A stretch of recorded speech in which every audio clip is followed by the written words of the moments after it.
Mến chào cô bác anh chị, các bạn và các em. Bánh bò nướng rễ tre, bánh bò nướng lá dứa, một loại bánh bò rất ngon, rất thơm, làm rất nhanh, không cần ủ men. Hôm trước Quỳnh Khuyên đã có chia sẻ công thức và cách làm bánh bò rễ tre, bánh bò nướng lá dứa, rồi bánh bò cà phê luôn, mình nướng bằng nồi chiên không dầu. Thì một số các chị em đã nhắn cho Quỳnh Khuyên rất nhiều và cũng có yêu cầu chia sẻ bánh bò nướng bằng lò nướng. Bánh bò nướng lá dứa rễ tre này nó thơm ngon, mềm xốp, rễ tre từ chân đến ngọn luôn, và làm không bao giờ hư, bởi vì mình cần nắm một cái nguyên tắc trong nướng bánh cũng như là trong cái cách làm. Thì cô bác anh chị em và các bạn mình chịu khó theo dõi từ đầu đến cuối để Quỳnh Khuyên chia sẻ hết tất cả những kinh nghiệm, bởi vì ngày xưa là Quỳnh Khuyên làm cái này cũng hư dữ lắm á, mà từ ngày biết rồi á thì không bao giờ bị hư luôn. Bây giờ mình sẽ cùng bắt đầu liền nè.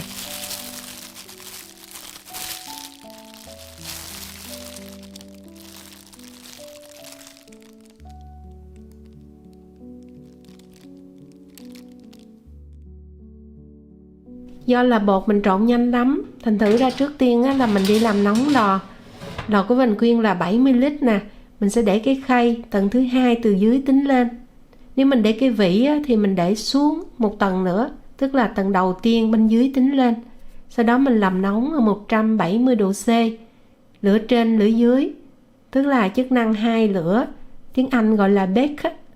Bởi vì nguyên tắc cái bánh bò này nó nở là từ dưới đi lên, thành thử ra mình phải để lửa dưới. Tuy nhiên hôm nay Quỳnh Khuyên sẽ chia sẻ cho mình chức năng bake, tức là chức năng nướng bánh, lửa trên lửa dưới đồng thời luôn. Mình để 170 độ C là 340 độ F. Mình sẽ làm nóng trong vòng từ 10 cho đến 12 phút. Đây là cái khuôn nhôm, đường kính là 18 cm và chiều cao 7 cm. Lưu ý là khuôn nhôm trắng, nó sẽ khác với lại nhiệt độ nướng so với lại khuôn nhôm đen. Cô bác anh chị em và các bạn lưu ý cái độ hấp nhiệt cũng khác nữa đó, thành thử ra mình để ý cái này. Đây là nước cốt dừa, mình mua cái creme dừa, Quỳnh Khuyên mua cái loại này là có 88% creme dừa.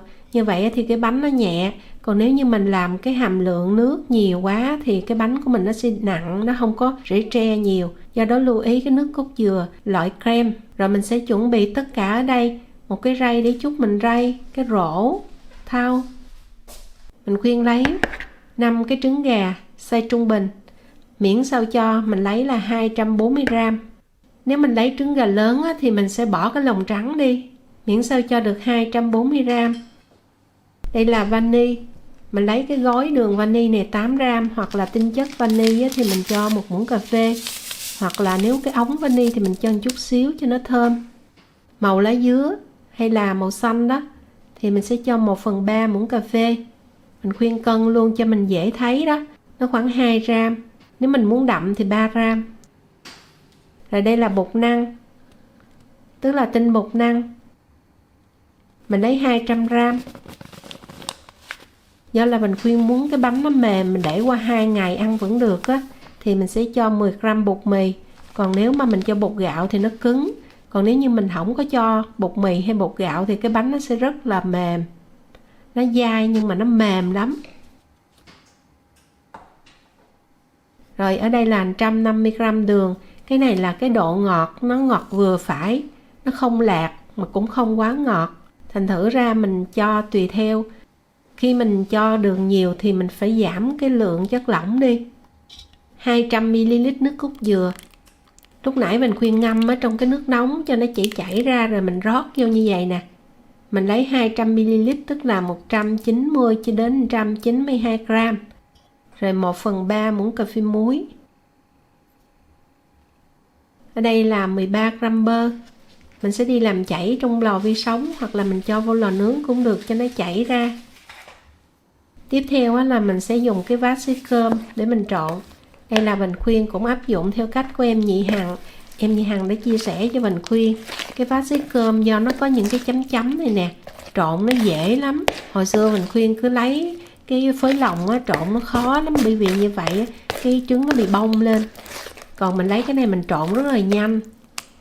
Sau khi trộn xong như vậy, cái mình lấy một cái thau khác, mình cho nó qua cái rây để mình lọc đó. Mình không cần trộn nhiều. Cô bác anh chị em và các bạn thấy nó lợn cợn luôn á, không sao hết, mình cứ cho qua rây. Xong rồi mình sẽ lấy cái vá mềm á, cái mình vét cho nó sạch hết trong cái thau ra.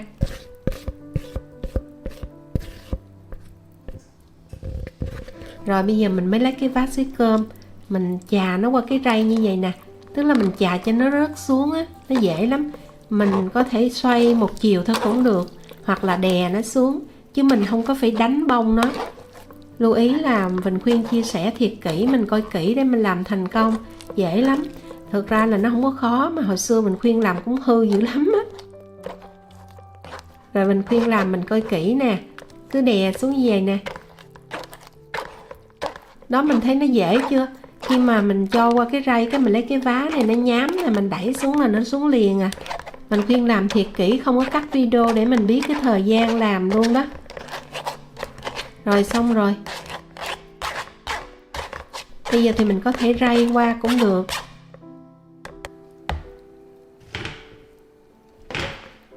Khuôn bây giờ cũng nóng rồi, mình cho nửa muỗng cà phê dầu. Mình khuyên lưu ý cái chỗ này, đó là dầu ăn mình đừng có cho nhiều. Mình cho nhiều một chút nữa nó sẽ làm cho nặng bánh luôn á. Mình chỉ quét ở bên dưới thôi, mình không quét xung quanh để cho bột nó bò lên. Xong rồi mình sẽ đi làm nóng khuôn, bởi vì nếu không làm nóng một chút nữa nó sẽ dính bột, mình gỡ bánh ra không có được. Mình khuyên nghĩ là 4 hoặc là 5 phút gì đó cũng được. Đây là bột nổi, tức là baking powder. Mình có thể sử dụng single acting hoặc là double acting đều được. Ở Đức chỉ có single acting thôi, hiệu nào cũng được. Mình khuyên lấy cái hiệu Dr. Ucker là nó tốt lắm. Nếu không thôi mình có thể sử dụng Isa, tức là cái bột màu hồng đó. Và lưu ý là mình nhớ coi cái đát. Và cái này á, là nó không có độc đâu, bởi vì cái này cho nướng bánh. Liều lượng người ta cho là 500g bột á, là 16g cái bột nổi này. Hôm nay mình khuyên sẽ sử dụng một lượng ít thôi, bởi vì nếu không thôi nó dễ bị chát. Mình khuyên cho 8g bột nổi, tức là 2 muỗng cà phê như vậy. Sau khi cho xong rồi mình sẽ lấy cái vá và mình quậy một chiều. Lưu ý là mình sẽ quậy ở trên á, cho nó chạy một vòng như vậy đó, thì nó sẽ không có bị bong. Và cũng có chị chia sẻ với mình khuyên là lấy một lượng bột nhỏ ra rồi cho bột nổi vô. Nhưng mà mình khuyên thấy như vậy á, nó dễ bị thành bông lan lắm, nó không có ra rễ tre. Do đó cứ làm giống mình khuyên, tức là mình cho vô xong rồi bây giờ mình rây. Và mình thấy nó chảy từ từ xuống nè. Mình cũng lấy cái vá mềm á, mình vét để mình lấy hết tất cả bột xuống. Xong rồi cái bột nổi nó nằm trong rây. Mình thấy nó nổi như vậy nè, có nghĩa là bột nổi nó hoạt động đó. Khi mình thấy nó nổi nổi vậy mình phải vét xuống hết, mình chà xuống để mình lấy hết cái lượng bột nổi này. Bắt đầu từ giai đoạn này mình phải làm cho thiệt là nhanh.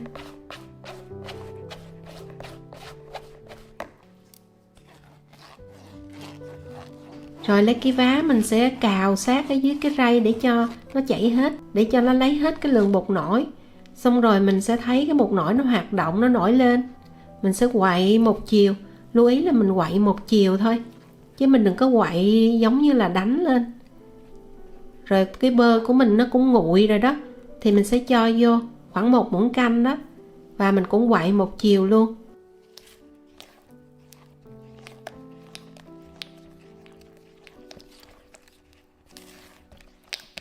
Sau khi mình quậy cho nó đều, mình thấy nó giống như vậy rồi nè.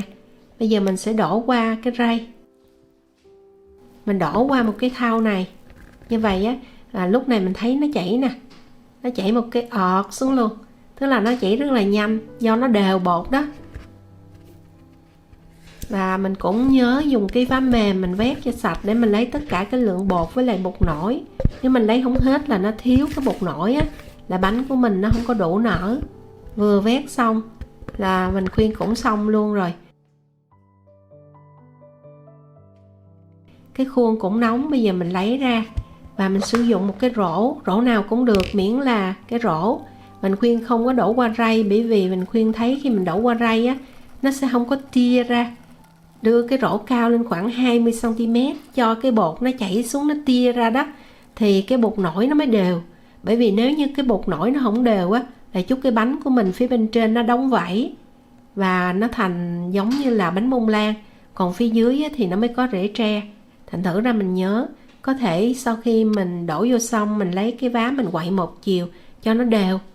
Do Vành Khuyên vừa quay phim vừa nói nó hơi lâu nên thử phải quậy như vậy đó. Rồi bây giờ sẽ cho vô lò nướng luôn nè. Nhớ là tầng thứ 2 tính từ dưới lên, để giống Vành Khuyên. Cho vô xong là đóng nắp lại liền luôn á. Bây giờ mình sẽ hạ xuống là 160 độ C hoặc là 165 độ C, tùy theo lò. Mình sẽ để 30 phút, 320 hoặc là 330 độ F. Mỗi cái lò nó có cái nhiệt độ bên trong khác nhau đó, thành thử mình lưu ý. Và sau khi 30 phút đầu tiên mình đã thấy cái bánh nó nổi lên như vậy. Và mình nhìn qua cái cửa kiếng mình thấy nó hơi rám rám nâu nâu ở bên trên á. Và nó căng phồng lên, tức là nó đã nở đủ rồi đó. Thì lúc này mình sẽ hạ nhiệt. Lưu ý là mình sẽ hạ nhiệt, bởi vì nếu mình để nhiệt cao cái bánh nó sẽ phồng lên và khi ra khỏi lò nó xẹp. Mình để 20 phút hoặc là 25 phút ở 150 độ C hoặc là 155 độ C, tùy theo lò của mình. 302 độ F nè.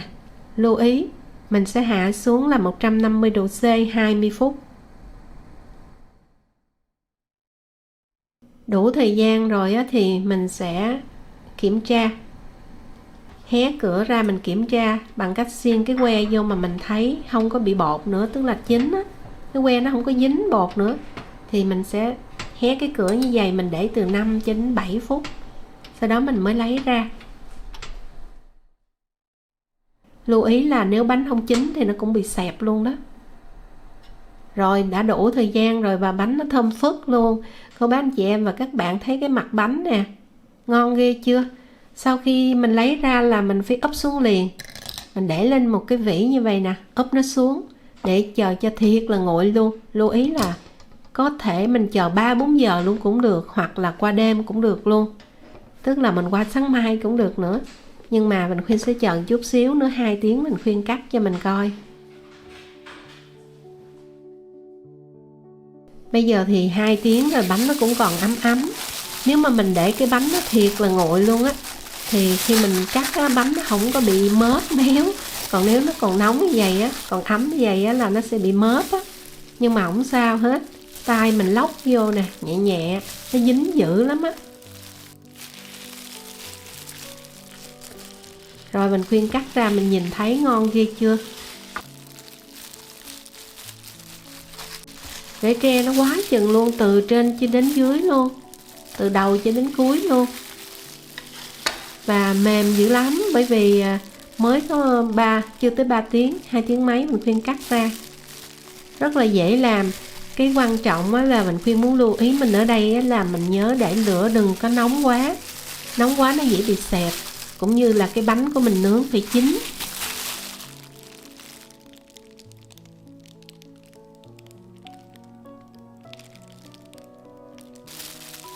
Trời ơi, nó mềm quá chừng luôn, cắt muốn không được luôn á, tại vì cái bánh nó còn ấm á. Đó, ngon quá chừng chưa? Quá chừng để tre luôn. Để gần cho mình nhìn thấy nè. Và nhớ những gì Vành Khuyên chia sẻ, nếu mà có thắc mắc gì á thì cứ viết tin nhắn gửi cho Vành Khuyên. Nếu mà mình làm không thành công thì nhớ chụp hình cái bánh lại rồi gửi vào cái trang Facebook, cái group Facebook tên là Nấu ăn cùng Vành Khuyên Lê cho người mới bắt đầu và các chef cook, thì Vành Khuyên sẽ chia sẻ cho mình nhiều hơn. Và bây giờ thì Vành Khuyên mến chúc cô bác anh chị và các bạn cùng làm bánh thành công.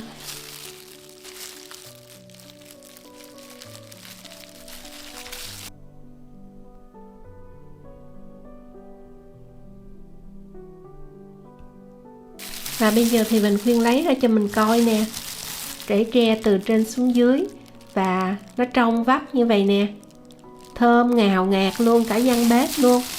Và nếu mình thích á, thì Vành Khuyên sẽ chia sẻ cho mình thêm một công thức bánh bò cũng ngon lắm luôn á. Và nhớ đón coi, giới thiệu cho nhiều người cùng coi.